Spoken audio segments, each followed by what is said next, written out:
I knew something was wrong the second I stepped onto my porch and saw blood in the dew.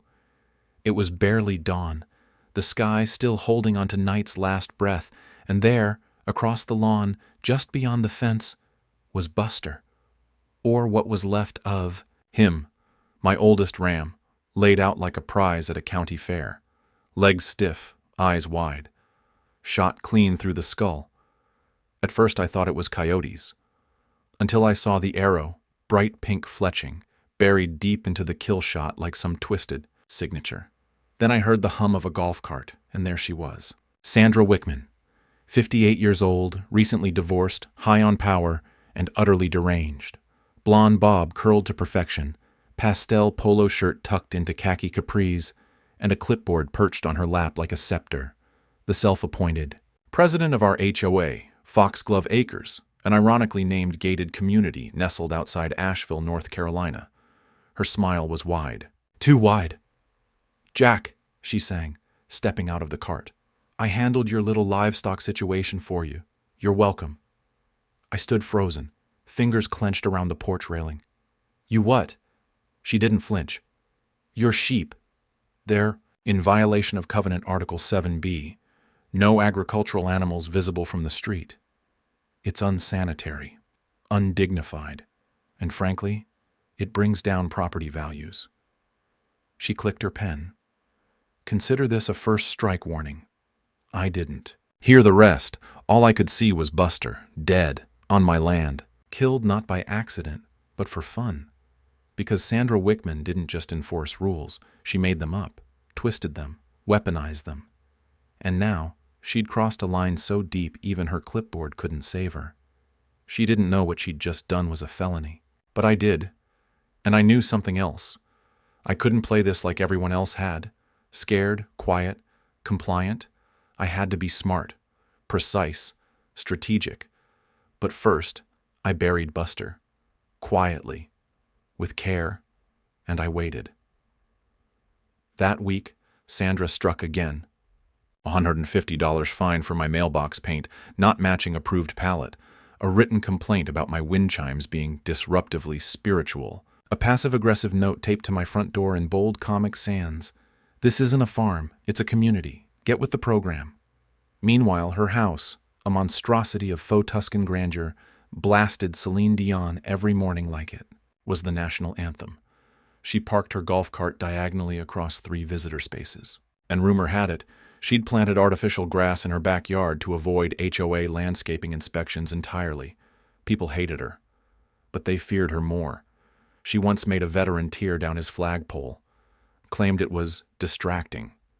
She fined a single mom for hanging laundry in public view. When a teenager painted a mural for his art project on his garage door, Sandra threatened to involve the state licensing board if it wasn't gone by sundown.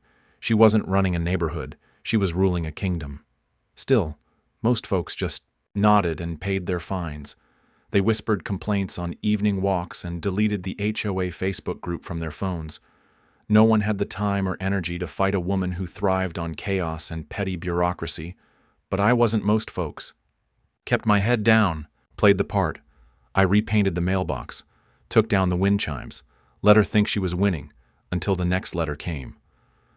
Subject line, emergency notice, unauthorized fence height violation. Fine, $950 deadline, immediate compliance or legal escalation.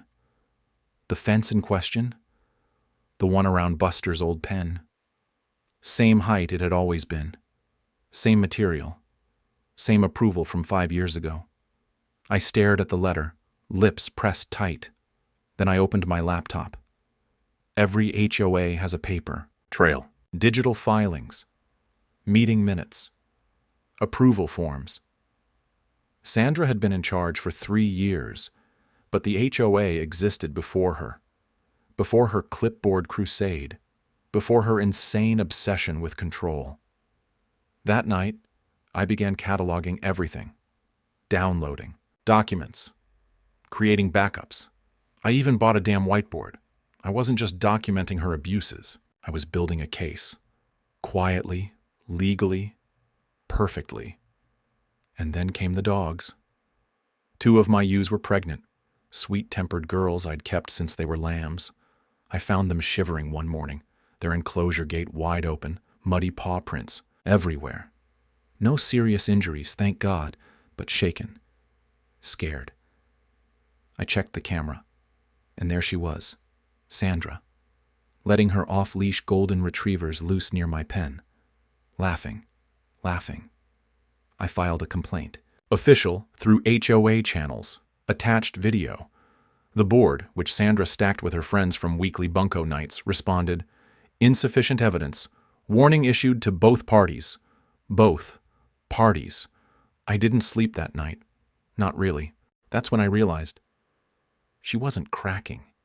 She was escalating, testing how far she could push, how many rules she could break under the illusion of enforcing them, and the rest of the neighborhood. They were watching. One by one, people started coming to me, quietly. A nod by the mailbox. A note slipped into my door. Stories, receipts, photos. Sandra had no idea, because while she thought she was building an empire, I was digging under it. But then she made a mistake. A big one. It was a Wednesday. I'd just gotten home from the feed store when I saw blue lights. A sheriff's cruiser parked in my driveway. The deputy stepped out, hat low, expression grim. "Jack Finley?" I nodded. He held up a piece of paper. "This is a cease and desist. You're being accused of operating an unlicensed petting zoo." I blinked. "I'm sorry, what?" He handed me the paper. "HOA filed a formal complaint. Said you've been charging admission. There's a whole witness list. Could result in a Class C misdemeanor." I almost laughed. Almost. But then I saw the signature at the bottom of the complaint. Sandra L. Wickman, President, Foxglove Acres HOA, her handwriting. Her accusations. All of it. She'd fabricated charges, invented witnesses, called in the law, all to win some imaginary war. She wanted to bury me, but I wasn't the one holding the shovel anymore, and she didn't know what I'd found in the HOA bylaws the night before. A loophole. One she'd written herself. And that's when I knew this wouldn't end in fines or warnings. No, this would end in flames. Not literal, of course. I wasn't going to torch Sandra Wickman's Tuscan nightmare and dance in the ashes. But I was going to burn her kingdom to the ground the slow way. Paper cuts, procedural poison, every regulation she ever twisted turning back on her like barbed wire. The trick was to let her keep thinking she was winning. Unlicensed petting zoo, I muttered as the deputy pulled away, tires crunching down my gravel drive. She really thinks I'm going to roll over for that? And she did. That was the part that stung the most. Sandra believed with complete delusional confidence that I, like everyone else in Foxglove Acres, would back down. That I'd take the hit, pay the fine, apologize for the inconvenience of existing. But I wasn't playing checkers anymore. Sandra's secret weapon had always been exhaustion. She didn't need to be right. She just needed to outlast you, keep you tangled in forms, hearings, ambiguous. Language written in font sizes better suited for medication labels, but I'd found something she didn't account for. Endurance and hate. A cold, focused kind of hate that made me smile when I read over the bylaw loophole again. Section 9C, paragraph 3. No animal pens or livestock shall be allowed unless previously approved under the grandfather clause of the 2015 residential amendment, excluding Clause A, where consent was documented and notarized. Translation. Buster's pen, and every sheep I'd ever raised on that land, was fully protected, documented, notarized. I'd been here long before the HOA and someone on the original board had done their paperwork right. Sandra had overwritten a lot of bylaws, but not this one. She'd skipped it entirely. Why? Because she never read it. She didn't have to. She wasn't a reader. She was a talker, a bulldozer. She counted on intimidation, not comprehension. I printed the clause and laminated it, and then I waited. I didn't wait long. By Friday, Sandra had escalated again. A community-wide email titled, "Urgent, Undesirable Activities on Willow Lane." She never used my name anymore, just pointed descriptions. I was the livestock individual. The subject in question. She claimed I was a health hazard, accused me of animal hoarding, and warned parents to keep their children safely distanced from unsanitary influences. Like I was some kind of barnyard cult leader, and people started pulling away. Some waved less, some stopped altogether. I even caught one of the neighbor kids pointing at my house and whispering to his friend. Fear spreads fast when someone with a clipboard fans the flames. I might have doubted myself if it weren't for the secret meetings. It started with Joel from Lot 14, showed up late one night with a six-pack and a folder so thick the rubber band was about to snap. She fined me for an aggressively festive Halloween display, he said, dropping the folder on my kitchen table. That was in October. I've got photos. Dated. You want 'em? Behind Joel came Dana, who got fined for having a wreath on her door 2 days after Valentine's. Then came Marcy, who cried when she told me Sandra had sent Child Protective services to her house because her 10-year-old was selling lemonade without a business license. They were angry, embarrassed, scared, but most of all, they were ready. We called ourselves the Foxglove 14. Quiet, unseen, just a whisper in the dark. But we had files. We had footage. We had the bylaws she never expected anyone to read, and I had the clause. But we needed more. We needed something she couldn't wriggle out of. So I started baiting her. I put the wind chimes back up, slightly louder this time. I added a wooden sign that said, "Bless this mess" to the sheep pen, just to make it personal. I parked a truckload of feed in my driveway for 48 hours, well within the grace period, but visible enough to boil her blood. She took the bait every time. 3 more fines. 1 handwritten note that said, "Country living isn't an excuse for squalor," in red ink, and then the cameras. She installed them across the community. For security, she claimed. One aimed directly at my porch. I filed a privacy complaint. She countered by proposing a motion to require front yard inspections every week. And the board, her loyal army of wine moms and retired librarians, passed it. They showed up Saturday morning at 7 a.m., clipboards in hand, asked to evaluate the exterior compliance level of my property. I invited them in. Coffee, scones, professional politeness, and while they stood around peering at my lawn and pretending to sniff for code violations, I slipped a flash drive into the back pocket of one of their clipboards. Sandra had them record everything, but she never reviewed it herself. She had an assistant do it. That assistant? Tabitha from Lot 22, and Tabitha was done. She came to me later that night, pale and whispering like we were in a spy movie. Said Sandra made her log every neighbor into a spreadsheet and assign them threat levels based on yard neatness, number of visible children, and whether or not they had American flags. Jack, she said. She made a list called Potential Domestic Risks. You're at the top. I stared at her. She's lost it, I said. She never had it, Tabitha replied. Then she handed me the backup drive, the one she'd copied before Sandra could delete the files. Hope you're good with video, she said. And left. I wasn't. Just good with video. I was damn great with video. By Sunday, I'd assembled a 6-minute highlight reel of Sandra's greatest hits, her yelling at teenagers, sneering at a neighbor's wheelchair ramp, mock-shooting air rifles at my sheep from her golf cart with a mimed pew pew pew. It was grotesque. And it was gold. I didn't post it. Not yet. That would come later. Instead, I started digging through Sandra's own application to run the HOA. Something was bugging me. Something about her original election. I found it buried deep in an old meeting summary. A simple note, board position filled by default. No opposing candidate registered. Except someone had tried to register.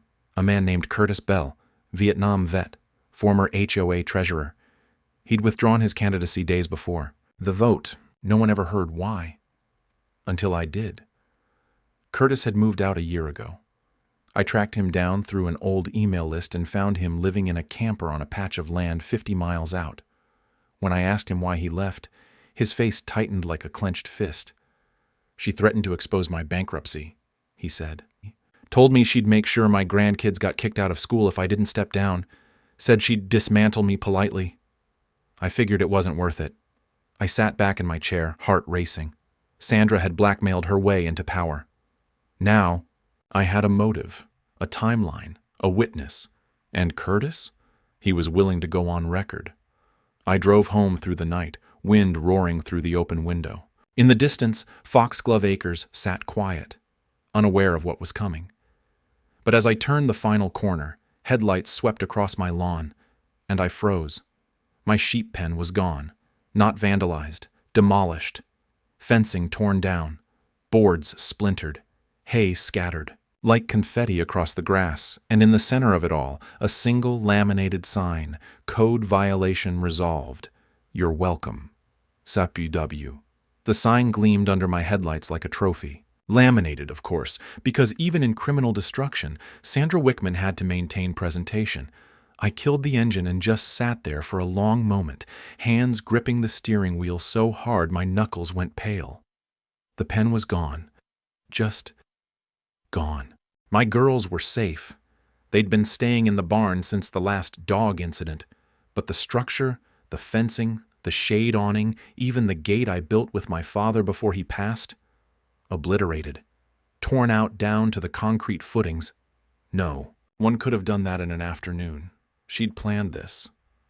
I walked the perimeter slowly, my boots crunching over broken boards and splintered posts. She'd ripped out the buried cement, too. Had to use heavy equipment.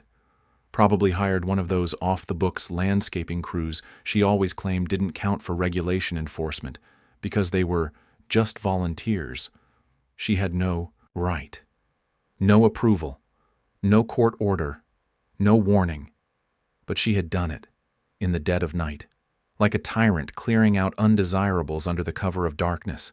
I should have been furious, but instead, I smiled, because now she'd gone too far. Not just morally, legally. This wasn't a fine. This was felony property damage. She didn't even have a removal notice on file. I knew, because I checked the public HOA logs twice a day like clockwork. She didn't just crack the rules. She detonated them. And with the camera footage Tabitha gave me, the emails, and now this, I had everything I needed. Almost.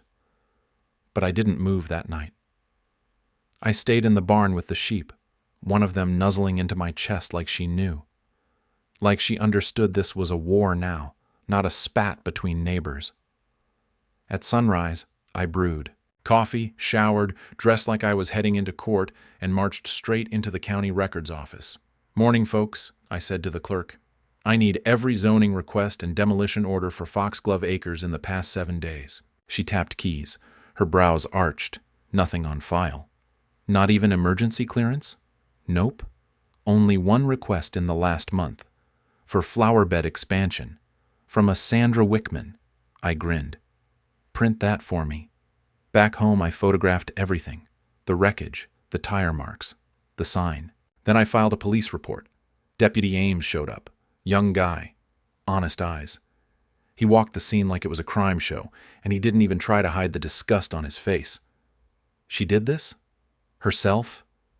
She hired someone, I said. Probably. Under the table. And you've got video of her trespassing before? 3 separate dates. I have a folder. He nodded. I'll file it with the county DA, but I'll tell you right now, it'll take a few weeks, maybe more. I knew what that meant. Process, backlogs, delays, the usual death by bureaucracy. But that was fine, because I wasn't relying on the system alone. I was building my own. That night, the Foxglove 14 met in my garage. Word had spread. 14 became 22, then 30. Joel brought beer. Marcy brought brownies. Dana brought binders so thick they needed luggage straps. It felt more like a PTA meeting than a resistance cell, until we started going through Sandra's past, every abuse, every fine, every photo.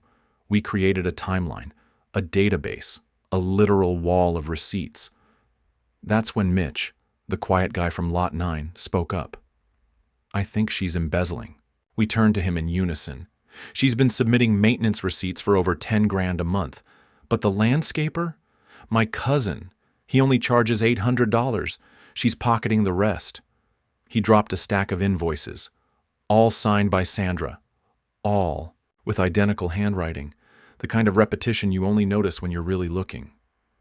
We stared at the numbers. 30 homeowners, a decade of shady bookkeeping. She's laundering HOA funds, Tabitha whispered. She's stealing from all of us, Dana corrected. And just like that, the story changed. This wasn't about fences anymore, or sheep, or wind chimes. This was about corruption. I stayed up until 3 a.m. creating the presentation. A slick, airtight digital slideshow complete with timestamps, legal codes, and cross-referenced receipts. I titled it, Queen of Foxglove, a Community. Hostile Takeover. Then I sent it out. To every resident, every county office, every local news station with a tip line. And I waited. Sandra didn't respond immediately.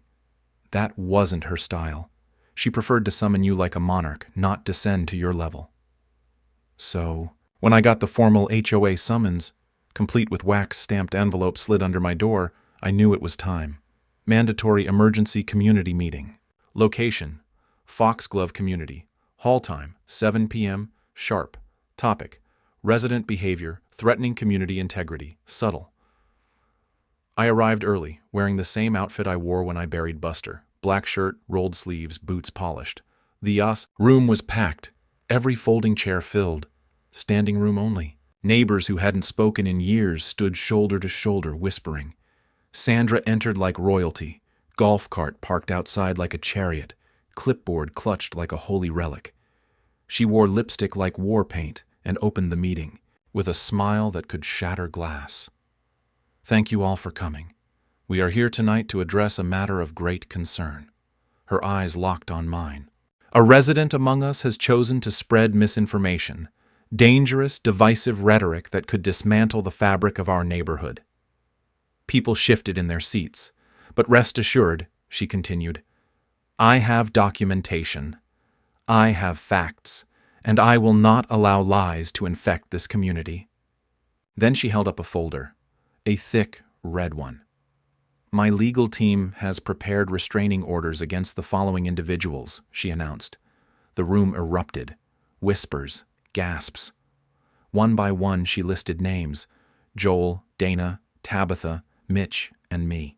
Effective. Immediately you are all barred from attending HOA functions, pending investigation into your behavior. She smiled wider, her crown glinting in the overhead light, figuratively, if not literally. And then she said it. The sheep are gone. The violations are resolved. This rebellion ends tonight.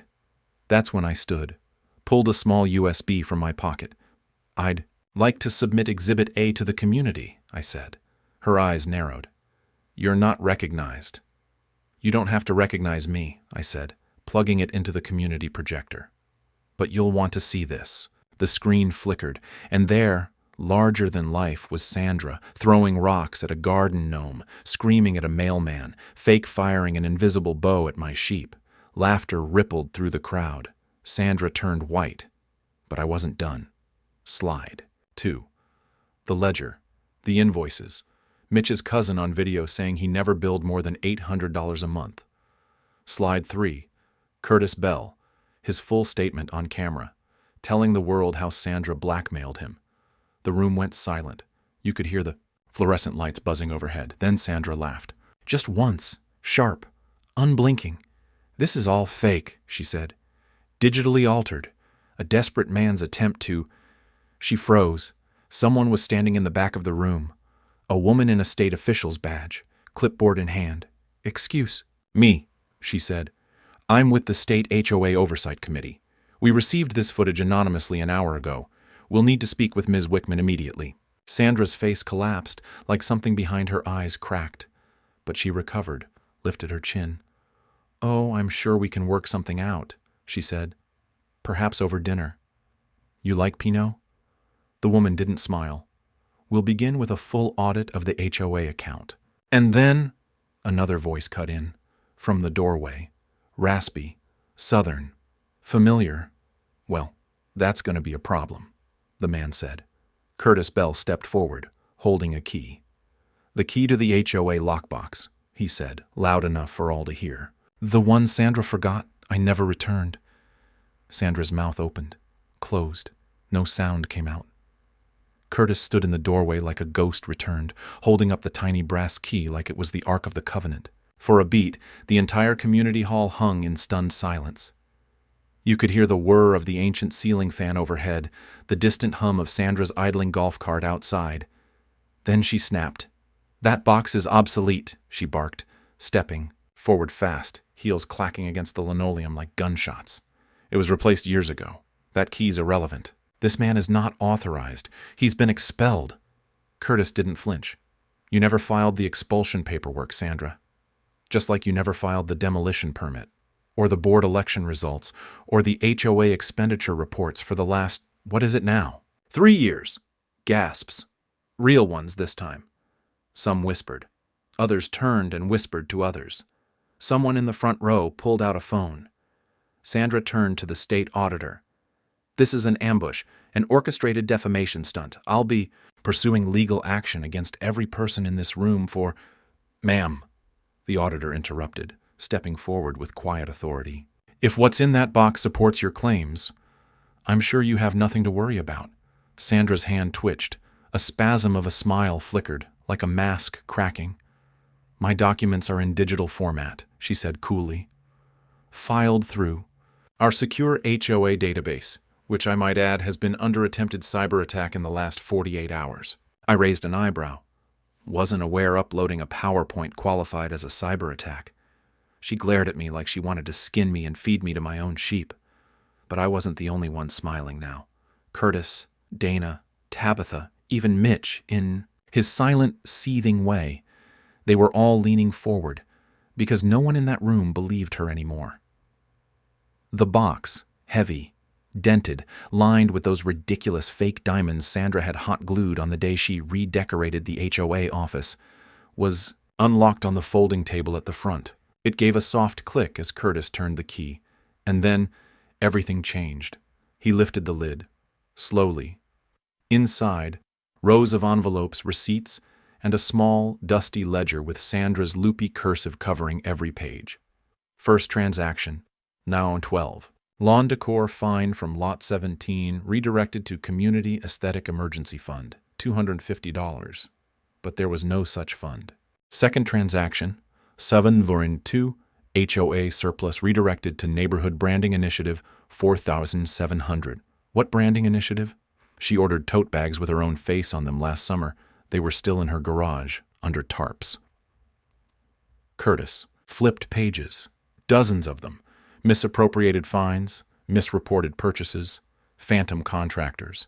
Then came the signatures, residents who had supposedly approved Sandra's policies. I saw Joel's name, Tabitha's, mine, all forged. "You falsified signatures?" someone gasped from the back. Sandra was already moving, marching toward the front like she could rip the ledger from Curtis's hands and declare the last 5. Minutes hadn't happened, but the auditor stepped between them.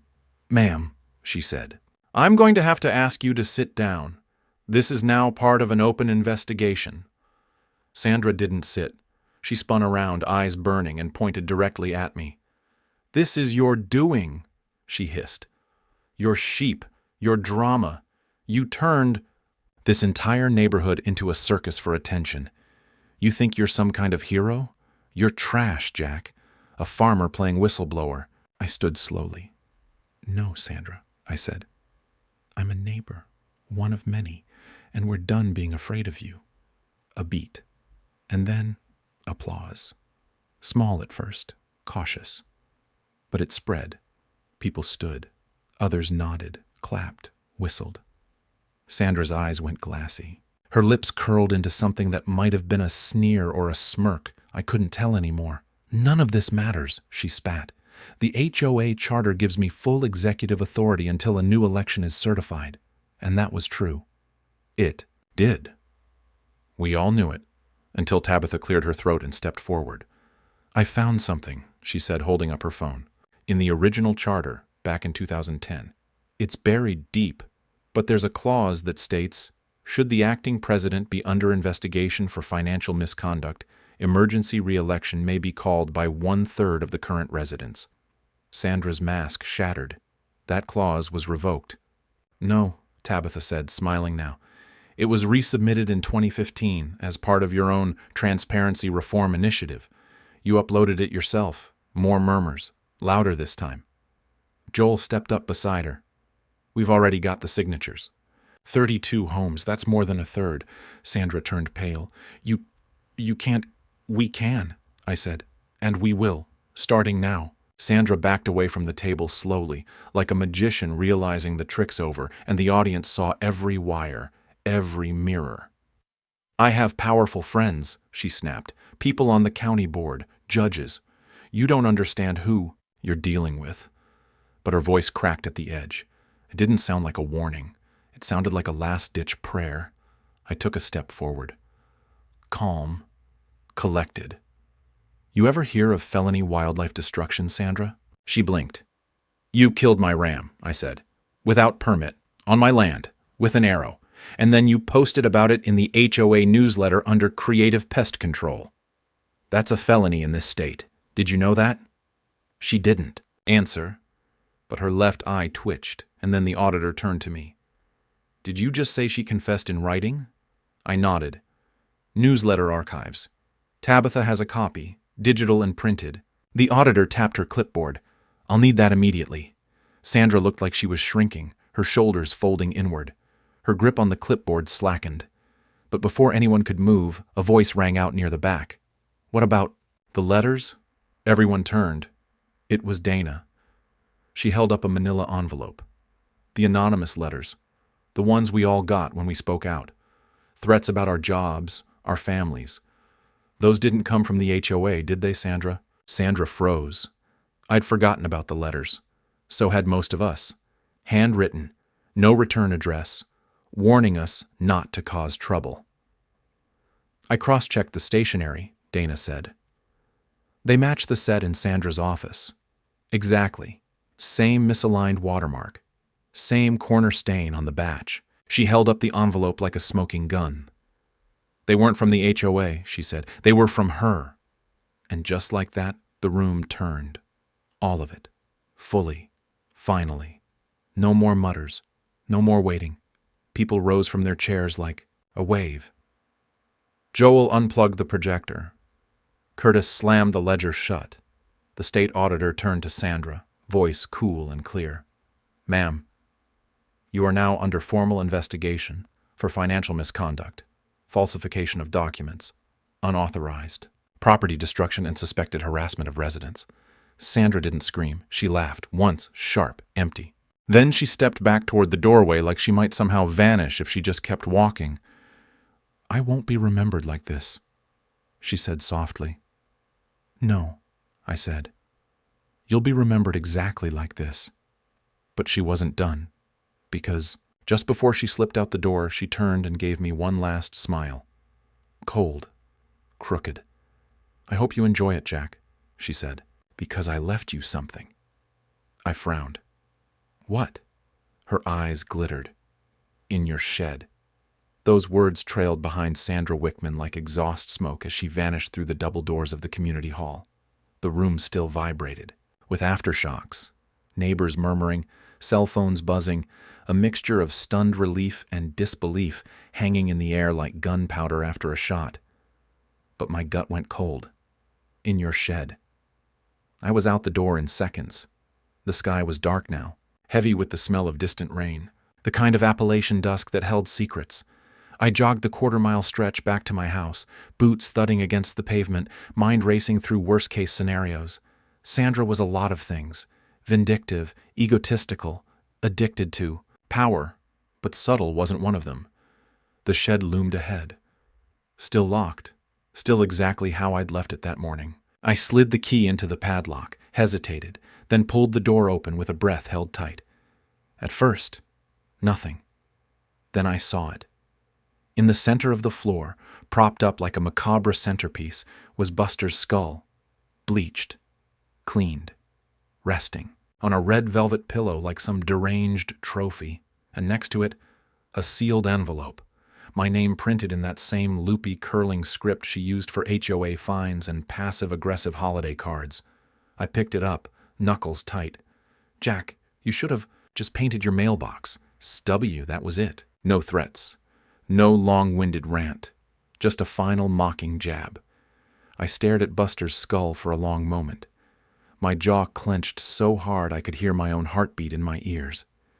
Then I pulled out my phone and called Deputy Ames. By the time he arrived, I had photos, time-stamped footage from the motion sensor cam outside the shed, her slipping in earlier that afternoon with a tote bag, a sick little smile on her face, and enough context to bury her beneath a mountain of charges. "You think she's trying to scare you?" Ames asked, shaking his head. "Because that's not just creepy, it's textbook intimidation." "She's not trying to scare me," I said. "She's trying to win, one last time." He bagged the skull and the letter for evidence. I watched the cruiser disappear down the road, the red taillights blinking like punctuation marks on the end of Sandra Wickman's sanity. But the fire hadn't gone out yet. The next morning, a story broke. Local HOA president under investigation. For embezzlement, harassment, and animal cruelty, the news outlets ran with it. Turns out Sandra's reign of terror had extended beyond Foxglove Acres. 2 previous neighborhoods, both dissolved after HOA funds mysteriously evaporated. Her name wasn't on the original records, but aliases were. Same handwriting. Same signature flourishes, same clipboard in a church lady costume strategy. State officials froze the HOA account by noon. Sandra's bank statements leaked by 3, and by dinner time, her attorney, some third-rate ambulance chaser who wore tinted glasses indoors, was already trying to cut a deal. But the deal didn't come, because Curtis pressed charges. Because I pressed charges. Because 36 neighbors, once terrified, now furious, came forward with letters, recordings, screenshots, stories they'd buried for years under a shared sense of defeat. She was cornered, and for the first time since she picked up her damn clipboard, alone. The public hearing was scheduled 2 weeks later. She showed up in a stiff blazer and sensible heels, like dressing the part might unright the damage, but her voice shook. Her notes were a mess. She snapped at her own lawyer halfway through the statement, and then tried to justify everything by calling it necessary community maintenance. "I preserved peace," she argued. "No," the judge said calmly. "You perverted it." Her expression when the charges were read? That's the part I'll never forget. Not rage, not defiance, just a brittle kind of disbelief. Like the world had betrayed her by refusing to kneel. She pled not guilty to every count. Didn't matter. The process began. And Foxglove Acres. It changed overnight. The emergency election ousted the entire board. Tabitha was voted in as president, unanimously. Mitch became treasurer, mostly because everyone agreed he was the only one they trusted, to never speak unless it really mattered. Fines were reversed. Surveillance cameras came down. The bylaws were rewritten, line by line, in a 6-hour neighborhood barbecue where every resident got a beer, a brat, and a vote. The sheep pen, rebuilt in a weekend, stronger, taller. A local carpenter donated materials. Dana hand-painted a new sign. "Welcome to the Republic of Buster." Still makes me laugh. We found our voice again, all of us. The neighborhood became a neighborhood. Kids played without being reported. Flags flew. Wind chimes chimed. Even the lawns grew a little wild, and no one cared. And me, I kept the shed door open. Let the light in, and the skull, it's gone. Buried beneath the new garden. Fertilizer, in a way. Poetic. Sandra moved out 3 weeks after the charges hit. Disappeared without a word. The golf cart was sold. Her house? Bought by a young couple with a rescue pit bull and a solar panel dream. First thing they did? Paint the mailbox neon blue. And nobody said a word. The last I heard, Sandra tried to run a yoga class in a retirement village 2 towns over. Lasted 6 days. Word travels fast now. She'll never be queen again. But she left behind a legacy, a cautionary tale whispered over fences and across potlucks. The woman who thought a clipboard made her God, who believed cruelty and bureaucracy could masquerade as order. She ruled by fear and was buried by fact.